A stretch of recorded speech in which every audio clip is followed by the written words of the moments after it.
Vamos estudar aqui o artigo 313 do Código Penal, peculato mediante erro de outrem. É um peculato diferenciado do primeiro, né, por algumas questões elementares do próprio tipo, né? Então, vem lá, apropriar-se de dinheiro ou qualquer utilidade que no exercício do cargo recebeu por erro de outrem. Então vejam bem, né? Aqui ele fala do erro, lá no 312 ele não fala isso, né? Lá o funcionário se apropriou porque realmente ele quis se apropriar daquele dinheiro, daquela utilidade, daquele valor que seja, né? Primeira coisa que a gente vê aqui, ele fala em dinheiro. Dinheiro, lembrando, é sempre aqui o papel moeda, né? Ou metal moeda, qualquer um dos dois, esse é o dinheiro. E utilidade é qualquer coisa ou tudo aquilo que pode servir como proveito econômico, né? Uso de consumo, né? Tudo aquilo que a gente pode reverter de forma econômica, isso é utilidade. É um tipo próprio, né? Que o sujeito ativo só pode ser o funcionário público, né? Admitindo-se em alguns casos, em tese, a participação do particular. O sujeito passivo sempre é a administração pública, né? E o bem jurídico tutelado, além de ser a administração pública, mais especificamente a moralidade pública, né? Porque ele se aproveita de alguma coisa que veio em poder dele, não porque ele tinha, em razão da sua função, a obrigação de cuidar ou de guardar, mas é porque alguém errou e acabou encaminhando para ele, né? É um tipo que somente se admite a figura dolosa, não se admite culpa, né? E não há dolo específico, também é um dolo genérico.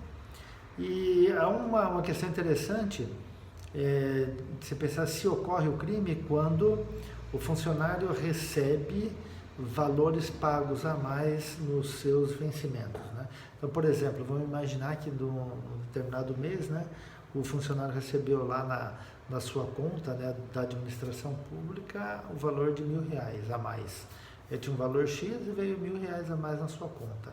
Ele viu aquilo, né, sabia que era um erro, porque o salário dele não é aquele, mas mesmo assim ele ficou quietinho e se apropriou daquele valor, né? Utilizou aquele valor, pegou aquele valor de alguma forma, né? Há crime. Tem se entendido que não há crime, que o fato aí é atípico, por quê? Porque a administração pública ela tem como estornar esse valor para os cofres públicos. De que forma? Ela vai descontando no vencimento dele aquele valor. Pode descontar de uma só vez, como pode parcelar o desconto desse valor, né? Então não haverá prejuízo algum para a administração pública, né? E não seria o caso de se entender como crime, né? Porque há uma outra forma de se solucionar isso, né? Não precisa do direito penal. A gente pode buscar até o direito penal como última ratio para fundamentar isso, o princípio da fragmentaridade, né? Que acaba fundamentando, né, esse entendimento. A gente tem o artigo 313-A, que alguns entendem que ele não estaria no local correto, que ele deveria estar lá nas falsidades e não aqui nesse capítulo, que trata da inserção de dados falsos em sistema de informações. Então ele diz lá, ó, artigo 313-A, inserir ou facilitar, quer dizer, inserir, né, o funcionário insere, ele mesmo lança lá a informação, ou ele facilita para que o outrem o faça. O funcionário, então, inserir ou facilitar o funcionário autorizado. Veja bem que não fala funcionário público, não fala no exercício, o funcionário no exercício das funções. Fala o funcionário autorizado. Por quê? Porque é aquele funcionário que tem o login e a senha para entrar naquele sistema de informações, naquele banco de dados, para poder, e ele tem, né, essa autorização para excluir, para inserir, para modificar algum dado, algum elemento ali constante, né? A inserção de dados falsos, aí vem a primeira coisa, o que são dados, né? Os dados, né, são essas informações, né, esses elementos de informações ou representação de fatos ou instruções que são inseridas lá no sistema, né? São todos aqueles lançamentos que ocorrem no sistema são os dados, né? Os lançamentos que você coloca lá, ele vai formando, né, todo o sistema, né, de acordo com dados que são apresentados, né, que são inseridos. Alterar ou excluir, né, alterar quando você modifica aquilo que está lá constante, excluir quando você apaga, né, você desaparece com ele. Indevidamente, né, indevidamente é uma palavra, né, que não haveria necessidade de estar, porque se for devidamente, o ato é legal. Se o ato é legal, não é que se falar em crime, né? O crime só ocorreria mesmo se não fosse legal, né? Então, a palavra que está a mais aqui. Dados corretos nos sistemas informatizados. Aí vem uma outra locução, sistema informatizado. E depois ele vem falando assim, ou banco de dados da administração pública. A diferença entre banco de dados e sistema informatizado? Para alguns não. Para alguns isso é a mesma coisa. Para outros, quando a gente fala em sistema informatizado, a gente está falando em computadores. São todas aquelas informações, todos aqueles dados que estão nos computadores da administração pública. Banco de dados são também esses dados, essas informações, mas que necessariamente não estão nos computadores. Podem estar lá, como podem ser físicos também.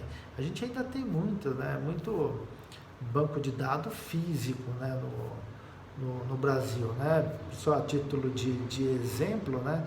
A gente tem um Instituto de Identificação em São Paulo, o Ricardo Grau Tinaut, né, onde expede o nosso RG lá, ainda a gente tem uma boa parte do acervo de identidades lá que são físicos.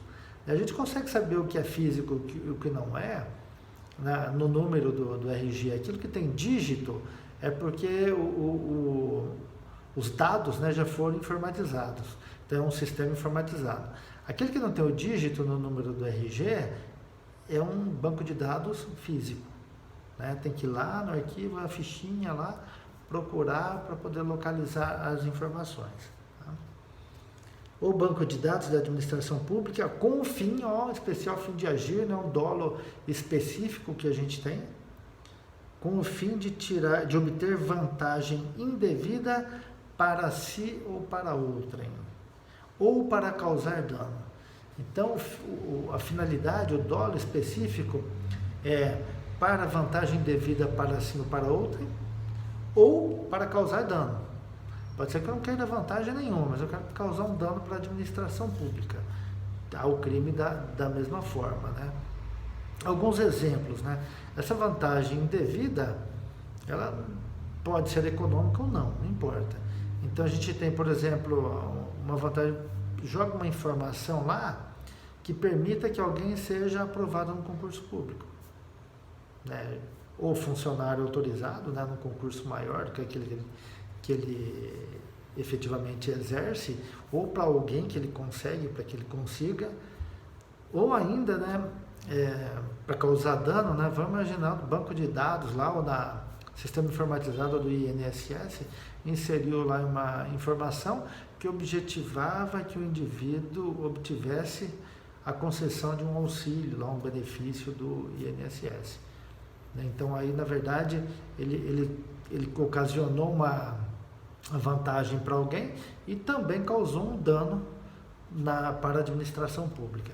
Para causar o dano também, pode ser, a gente pode pensar naquela situação em que ele exclui do banco de dados lá algumas informações, né, do sistema informatizado, algumas informações que depois, para o Estado recuperar tudo isso, ele precisa fazer um investimento muito maior, ele precisa contratar uma empresa para rever todo o sistema informatizado, para ver se consegue recuperar, se não consegue recuperar.